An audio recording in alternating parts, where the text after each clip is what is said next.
Hello friends, welcome to ఏమైనా తినాలనిపిస్తుంది channel. ఈరోజు నేను చేసే రెసిపీ చింతకాయ చారు. ఇది చేయడానికి తోటకూరని ఇట్లా చిన్నగా కట్ చేసుకొని వాటర్ పోసుకొని ఒకసారి వాష్ చేసుకోవాలి.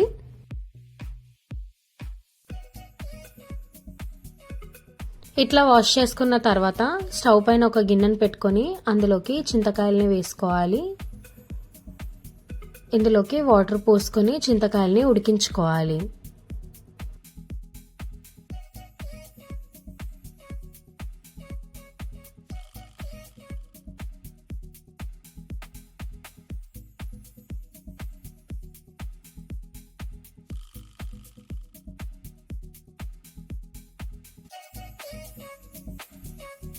ఇట్లా చింతకాయలు మంచిగా ఉడికేంత వరకు ఉడికించుకొని చల్లారేంత వరకు పక్కన పెట్టుకోవాలి. చల్లారిన తర్వాత ఇందులో నుంచి చింతకాయ రసం అంతా ఇట్లా పిసుకొని తీసుకోవాలి.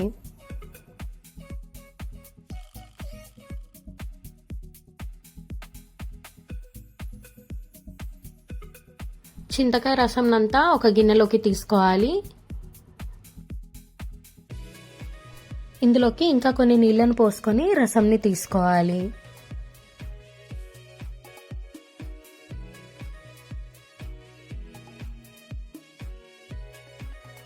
ఇట్లా చింతకాయ రసం అంతా తీసుకున్న తర్వాత ఇందులోకి ఒక స్పూన్ శనగపిండిని వేసుకొని కలుపుకోవాలి.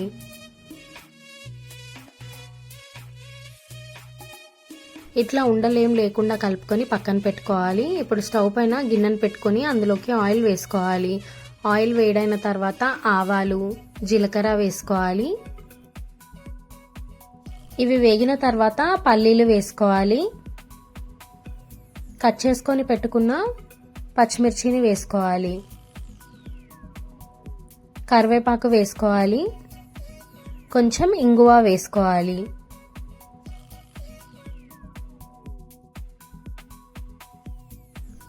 కొంచెం పసుపు వేసుకోవాలి.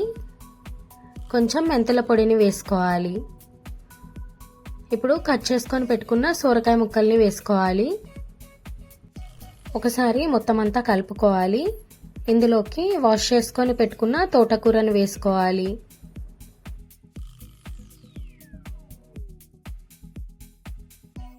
రుచికి సరిపడా ఉప్పు వేసుకోవాలి.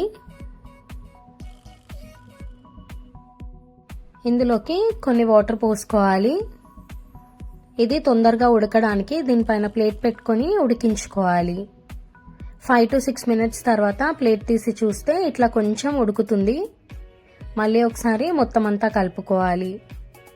ఇంకా కొన్ని వాటర్ పోసుకొని ప్లేట్ పెట్టుకొని ఉడికించుకోవాలి.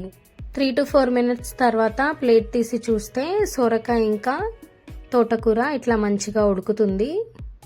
ఇప్పుడు ఇందులోకి మనం ముందుగా తీసి పెట్టుకున్న చింతకాయ రసంని వేసుకోవాలి. ఈ చారు అన్నం పప్పుతో కలుపుకొని తింటే బాగుంటుంది.